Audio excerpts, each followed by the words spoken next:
네, 이재명 대표의 공직선거법 1심 선고 이후 민주당은 이재명 대표 방어 총력전에 나서고 있습니다.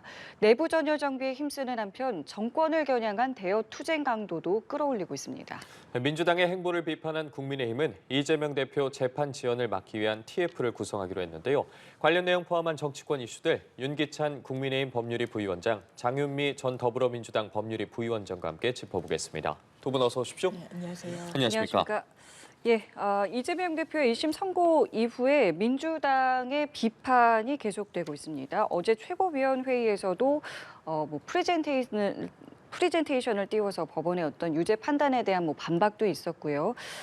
개별 의원들의 여러 의견들도 좀 나오고 있는데, 물론 이것이 판결 불복은 아니다라고 선을 긋고는 있습니다만 어떤 사법부에 대한 성토라던가 압박의 메시지들이 계속 나오고 있는데, 이 대응에 대해서 이것이 이재명 대표에게 도움이 되는 것이냐라는 우려들도 좀 있는 것 같고요. 어떻게 좀 보고 계십니까? 일단 민주당으로서는 이 판결을 수용하기가 좀 어려운 부분이 있죠. 일단 실형이 선고된 부분은 예측 범위를 넘었습니다. 다만 이 판결 자체의 내용을 불복한다는 건 법적인 절차에서밖에 가능하지가 않습니다. 수용하지 않을 도리가 없는 거죠. 다만 법리적으로 이 부분과 관련해서 이를테면 검찰이 일부 사진만 낸 그 부분에 대한 문제의식을 드러냈을 때 골프를 치지 않았다는 이런 발언하지 않은 사실이 있었다고 단정하고 허위 사실이라고 이야기한 부분, 이런 부분에 대해서는 법리적으로 다툴 수 있는 부분, 그리고 판사가 상당히 좀 무리한 판결을 한 게 아니냐라는 문제의식이 공유되고 있고, 이 부분에 대해서는 어쨌든 정치 결사체이기 때문에 이야기할 수 있다라고 보여집니다. 이를테면 국민의힘에서는 계속해서 민주당이 사법부를 압박한다라고 하는데요. 예전에 정진석 전 실장 실형이 선고됐을 때 명예훼손으로요. 그 부분과 관련해서 국민의힘은 논평까지 냈었습니다. 정치 판사라고 아주 공격의 수위를 높였었죠. 그 당시에 민주당도 이건 형이 좀 과한 거 아니냐. 결과적으로는 항소심에서 벌금형으로 좀 바로잡힌 부분이 있었거든요. 이런 걸 보면 어쨌든 정치적인 성토는 하되 이 판결의 어떤 자체에 대해서는 수용하지 않을 도리가 없다. 이렇게 말씀드리고 싶습니다. 지금 민주당의 어떤 움직임을 보면요. 이번 주에도 장외 집회 예정돼 있고요. 1인 시위도 시작을 한다고 하고요. 이런 움직임과 어떤 여러 목소리들에 대해서는 어떻게 좀 보고 계십니까? 저는 이 공직선거법 위반 판결에 대해서는 사실 항소심 또 상고심이 남아있기 때문에 그대로 다투면 된다고 보고요. 다만 제도 개선을 위해서 논의를 하는 것은 정치권에서 할 수 있는 일이라고 봅니다만은 장외에서 저렇게 사실상 위력을 가하는 것은 저는 바람직하다고 보지 않아요. 더군다나 위증교사 판결이 1심 판결이 이제 25일 날 예정돼 있는 상황에서 저렇게 사법부를 직접 겨냥한 듯한 발언을 하는 집회, 이런 부분들은 좀 자중하는 것이 맞다라고 보고, 오히려 25일 지난 이후에 집회를 한다 하더라도 그것이 국민적 시각에서 볼 때 그때까지는 좀 참아주는구나, 사법부를 좀 겁박하지 않는 모습을 보이려고 애를 쓰는구나, 이런 모습을 보이는 것이 정치적으로도 또 법률적으로도 이 대표에게 좀 유리한 것이 아닌가라는 생각이 들고, 마지막으로 만약에 이게 공직선거법 같은 경우에는 434억 원의 선거보전금 반환 문제가 걸려있기 때문에 민주당에서 민감하게 반응할 수밖에 없다고 봅니다. 근데 위증교사 같은 경우에는 사실 당대표 취임 이전, 국회의원 당선 이전의 일이기 때문에 이 부분에 대해서 온 당이 나서서 저런 모습을 보이는 것은 국민적 시각에서 볼 때 본인의 지위를 전적으로 활용한다라는 오해를 할 만한 상황이기 때문에 좀 자중하는 것이 어떨까라는 생각을 해봅니다. 예, 그리고 앞서 언급해 주신 것처럼 일부 민주당 의원들 이와 관련해서 발언들을 이어가고 있는데요. 관련 영상 함께 보시고 나서 대담 이어가 보도록 하겠습니다. 다시 숨지겨 있던 민주당 내에 분열 세력들이 준동하냐 안 하냐에 따라 이 국면이 돌파될 것이냐, 아니면 민주당이 돌파 못하고 4분의 5 될 것이냐, 이게 결정된다고 보고, 이미 일부 언론이 민주당에 숨죽이던 비명계가 움직이기 시작했다. 움직이면 죽습니다. 제가 당원과 함께 죽일 겁니다. 그렇게 생각하실 수 있죠. 의원님 개별적인 의견들은 다 다르실 수 있다고 생각하시고요. 그리고 당연히 각자의 소신대로 발언하실 수 있다고 생각합니다. 좀 강경하게 생각하시는 분도 있고 온건하게 생각하시는 분들도 있고, 당 차원의 입장은 아니라고 말씀드립니다. 예. 보실 것처럼 굉장히 강한 발언들이 나오고도 있고요. 또 이해식 당대표 비서실장 같은 경우에 자신의 SNS에 이재명 대표의 사진과 함께 뭐 신의 사제다, 신의 종이다 이런 명상록까지 올리기도 했습니다. 지금 뭐 의원들도 그렇고 당내에서 입장을 계속해서 내놓고 있는 부분과 관련해서는 어떻게 바라보고 계십니까? 일단 최민희 의원의 발언은 예. 일단 뭐 좀 과격한 부분이 있죠. 그 당시가 이제 집회였고 이 선거가 나온 직후였기 때문에 감정적으로 좀 격앙된 부분이 있었던 것 같습니다. 이제 그런 맥락에서 이제 이해를 해주시면 좋을 것 같고, 다만 민주당에선 그런 기류가 있는 것 같습니다. 계속해서 그렇다면 이재명 대표의 정치적인 어떤 위상이나 당내 입지가 상당히 줄어드는 거 아니냐. 그런데 지금 이 선거 결과는 민주당이 434억 원을 반환해야 되고 당의 어떤 미래랑도 굉장히 직결이 돼 있습니다. 당이 어려움에 처했다는 건 객관적으로 전제를 하고 대응책을 논의해야 되겠죠. 그렇다면 이런 어려운 상황 속에서 이를테면 이재명 대표의 어떤 차기 주자로서의 입지가 좁아지고 다른 주자들의 공간이 넓어질 것이냐, 그렇게까지 보이지는 않는다는 거죠. 당이 어려운 상황에서 본인의 어떤 정치적 이득을 위해서 이제 몸을 풀기 시작한다, 내지는 등장하기 시작한다라는 게 민주당의 정통적인 지지층한테는 오히려 역풍으로 일 수도 있기 때문에 당내에서는 이 부분과 관련해서 오히려 좀 민주당이 봤을 때는 무리한 판결이다. 그리고 항소심에서도 뒤집어질 수 있고, 그리고 기소 자체가 사실 누굴 안다 모른다. 이 부분은 또 무죄가 나오지 않았습니까?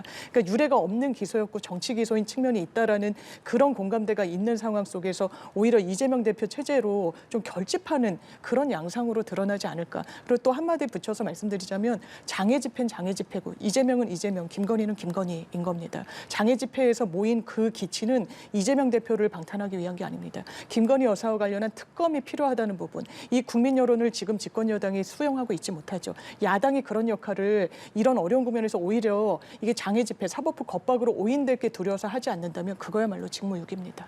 민주당 내에서 나오고 있는 발언들 어떻게 들으셨어요?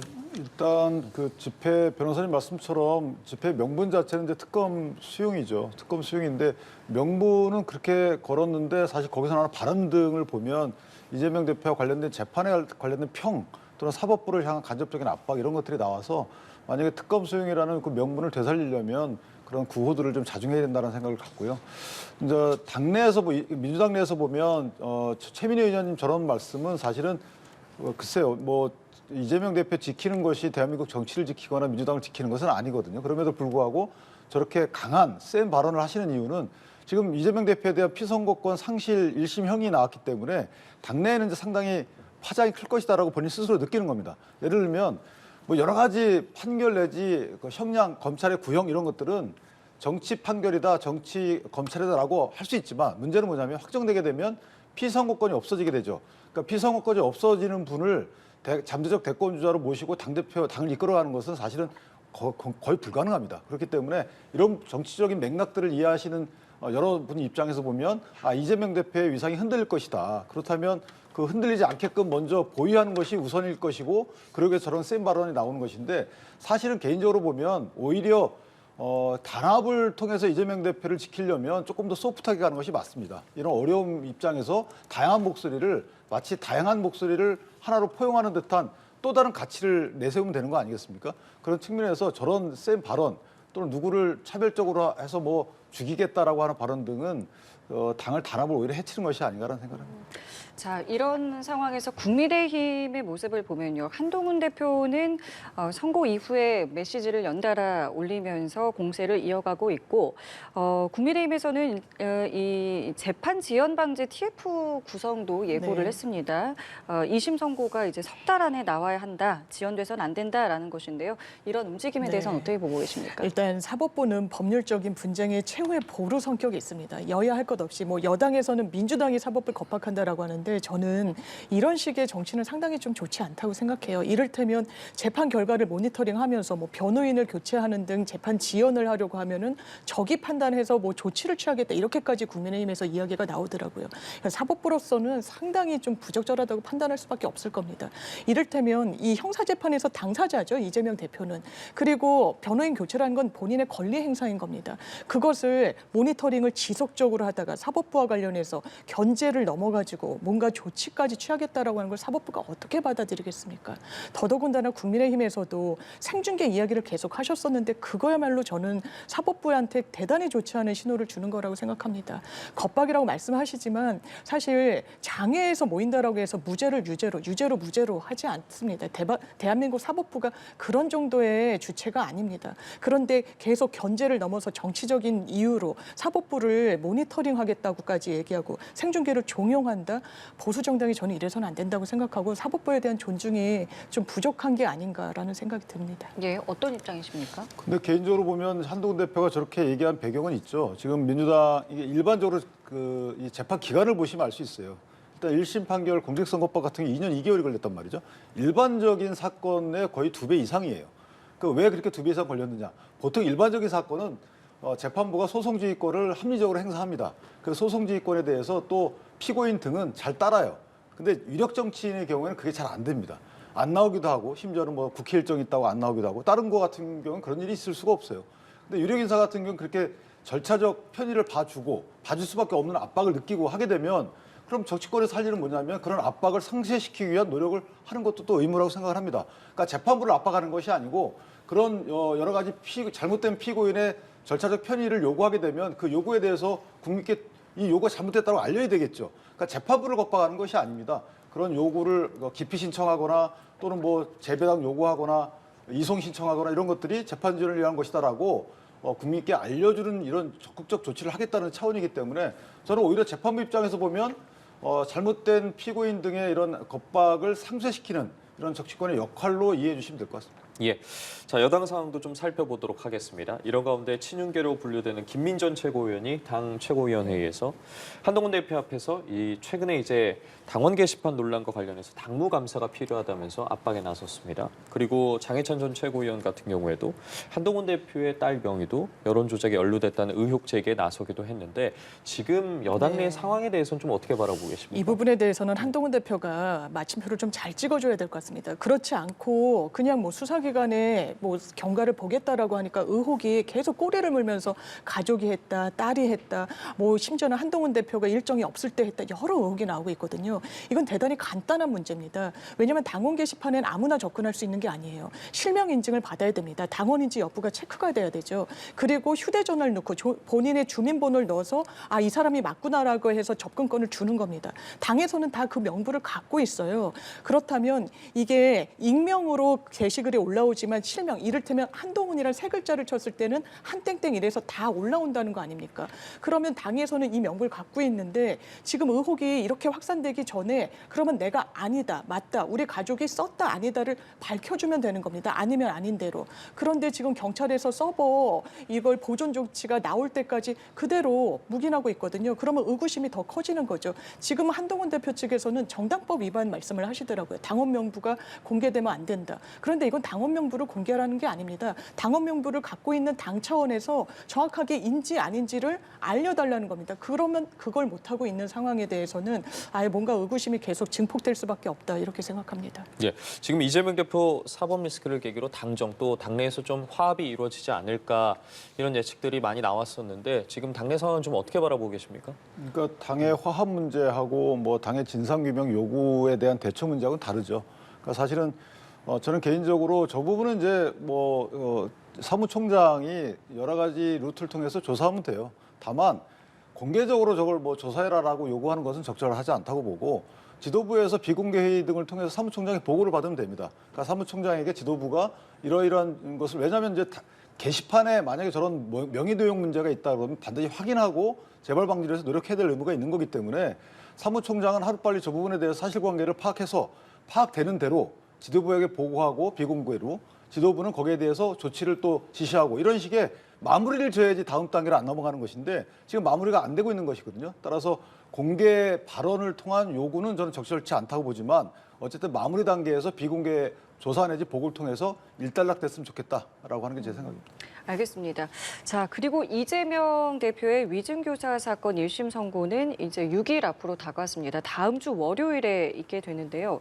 국민의힘에서는 이 재판에서도 유죄가 선고될 것이다. 그러면서 법정 구속 여부를 두고 지금 민주당과 조금 해석을 달리하는 부분이 있어서 두 분께서 모두 법률가시기 때문에 좀 여쭤볼게요.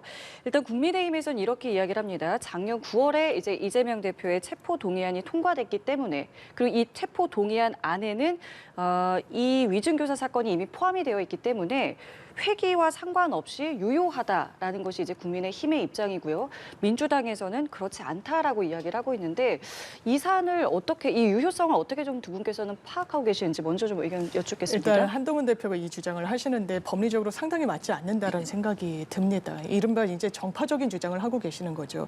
그 당시에는 21대 국회였습니다. 국회의원의 아예 면면 자체가 바뀌었어요. 그리고 그 당시에는 구속 수사의 필요성에 대한 구금에 대한 의견이었던 겁니다. 가결이 됐죠. 그런데 법원에서는 심지어 기각이 됐습니다. 그런데 기각된 그 영장이 있는데 체포동의안이 그 당시에 가결됐으니까 국회의원 수도 바뀌었고, 지금은 이게 선고 결과에 대한 집행 부분인데 완전히 그 포인트가 다른데 그대로 유효하다? 그러면서 국민의힘에서는 정찬민 전 의원의 케이스를 이야기하더라고요. 이 구속됐다가 보석으로 풀려난 상황에서 이 다시 재구금이 된 상황을 이야기하는데요. 그때는 법원의 영장이 발부된 상태였습니다. 그리고 실제로 실무에서 법원이 법정 구속을 하기 위해서는요, 사전에 체포동의안을 검찰을 통해서 국회로 보내야 됩니다. 선고 나오기 전에 판사가, 재판부가 이렇게 언론 주목도가 높은 사건에서 예단을 미리 드러낸다? 일반 사건에서도 물론 안 되는 거죠. 그런데 이런 걸 다 제거하고 이게 한 번 나왔었으니까 이번에도 된다라는 건 이건 법조인이 할 주장은 아닌 것 같습니다. 예, 어떻게 해석하고 계세요? 근데 저거는 이제 물론 법정 구속의 가능하냐 여부에 대한 이제 법률적인 판단 같아요. 한동훈 대표 등이. 근데 문제는 뭐냐면 저것이 저희가 이 주체를 논할 때 법원이라고 논합니다. 법원에 뭐 A 재판부냐 B 재판부냐 영장 전담이냐 이렇게 보지 않고 당직 판사 이렇게 보지 않습니다.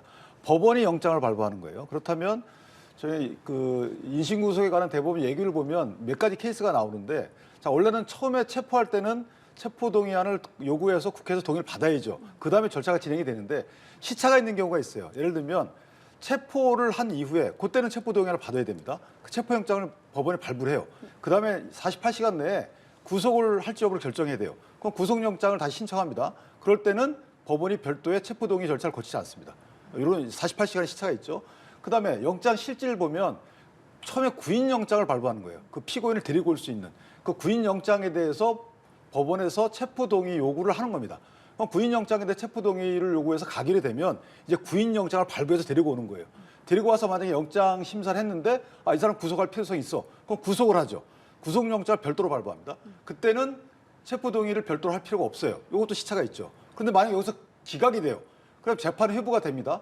그 뒤에 1심 재판에서 만약에 다시 구속을 할 때 똑같다는 거죠. 그 필요성은. 예. 그래서 예규에서 규정해 놓은 거 보면 체포 동의를 한 이후에 체포영장을 발부하고 나서 구속을 할 때는 별도의 체포동의 절차가 필요 없다. 그다음에 구인영장을 발부할 때 체포동의를 얻고 나서 구속을 할 때도 별도의 체포동의 발부할 필요가 없다. 그렇다면 유사한 논리적 귀결로 1심에서 법정 구속할 때는 만약에 구인영장의 체포동의 절차를 거쳤다면 그러면은 별도의 체포동의가 필요 없지 않겠는가라는 게 이제 국민의힘의 해석이고요. 예. 저는 문헌적으로는 이게 맞다고 봐요. 그러나 뭐 실제 그와 관련된 법원의 해석이 없기 때문에 명확한 유권 해석은 없지만 어쨌든 문헌적으로다가는 한동훈 대표 해석이 전 맞다라고 생각을 합니다. 알겠습니다. 알겠습니다. 자, 이런 가운데 국회가 내년도 예산안 심사에 본격적으로 착수를 했습니다. 일단 내년도 정부 예비비 3천억 삭감에는 여야가 잠정 합의를 한 상황이긴 한데 그래도 지금 내관이 남아 있거든요. 뭐 민주당 같은 경우에는 검찰 특활비 삭감에 이어서 지금 대통령실과 경호처 예산 삭감들도 주장을 하고 있고 국민의힘에서는 이러한 예산 삭감이 이재명 대표의 방탄을 위한 것이다라고 주장을 하고 있는데 지금 12월 2일이 이제 처리 시한이지 않겠습니까? 이번에 좀 넘길 가능성에 대해서는 어떻게 바라보겠습니까? 그러니까 해마다 사실 예산안 처리 시한을 넘겨왔던 예. 관행이 올해도 좀 되풀이되지 않을까 싶은데요. 예비비가 삭감된 건 너무나 다행입니다. 이 정부 들어서 세수 결손이 지난해 56조가 났습니다. 올해만 집계를 하더라도 30조 원이 넘을 거라고 하죠.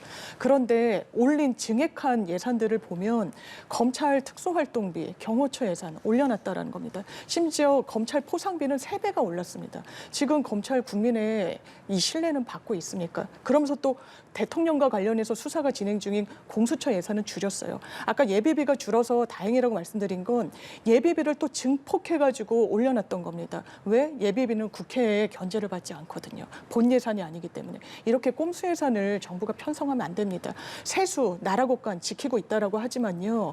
2021년도에 문재인 정부 때 GDP 대비 국가 채무가 이 정부가 더 높습니다. 그 당시에는 어떤 코로나 이런 국면이 있는데도 그렇습니다. 전 정부 탓을 굉장히 많이 하시는데요. 실제로 수치로 따져보면 그렇지 않다라는 겁니다. 이런 엄중한 시기 속에 정말 불필요한 깜깜이씨, 검찰 특활비, 관행적으로 이렇게 편성되었고 심지어 증액이 된 이런 예산에 대해서는 민주당이 감액할 수밖에 없다. 이렇게 생각됩니다. 예, 작년에도 그렇고 지금 재작년에도 그렇고 12월 말에나 예산안이 의결이 됐거든요. 올해 좀 어떻게 바라보고 계십니까? 근데 예산안 그 본회의 부의 자동 부의 그 조항도 고치겠다는 거잖아요. 그러니까 저는 개인적으로 이제 예산안 갖고 여셈 편성권은 정부에 있지만 사실은 민주당이 가져가려고 한다라고 저는 오해를 해요.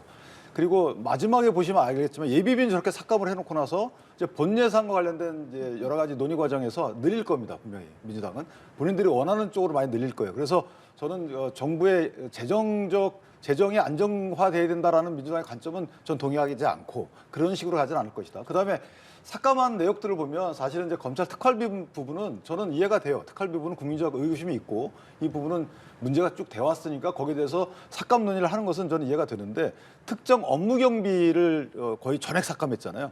근데 특정 업무 경비라는 게 수사에 필요한 겁니다. 마약 수사에 필요한 거, 그다음에 첨단 수사에 필요한 거, 뭐 이런 것들인데 이걸 전액 삭감한다. 이 부분은 사실 저는 보복이라고 뿐이 생각할 수가 없어요. 그것도 모든 부처의 특정 경비를 삭감한 것이 아니고 검찰, 감사원 이런 거거든요. 결국은 민주당 입장에서 보면 좀 얄밉게 업무를 수행하는 이런 부처를 대상으로만 특정 업무 경비를 삭감했기 때문에 이 부분은 조금 이 공익적 관점에서 한 것은 아니다. 그래서 이 부분은 법무부에서 일단 내역을 좀 냈으니까 감안해서 예산위원회에서 이 부분을 좀 되살리거나 합리적으로 좀 조치했으면 좋겠다라는 생각을 합니다. 알겠습니다. 오늘 두 분 말씀은 여기까지 함께하도록 하겠습니다. 지금까지 윤기찬 국민의힘 법률위 부위원장, 장윤미 전 더불어민주당 법률위 부위원장과 함께했습니다. 두 분 감사합니다. 고맙습니다.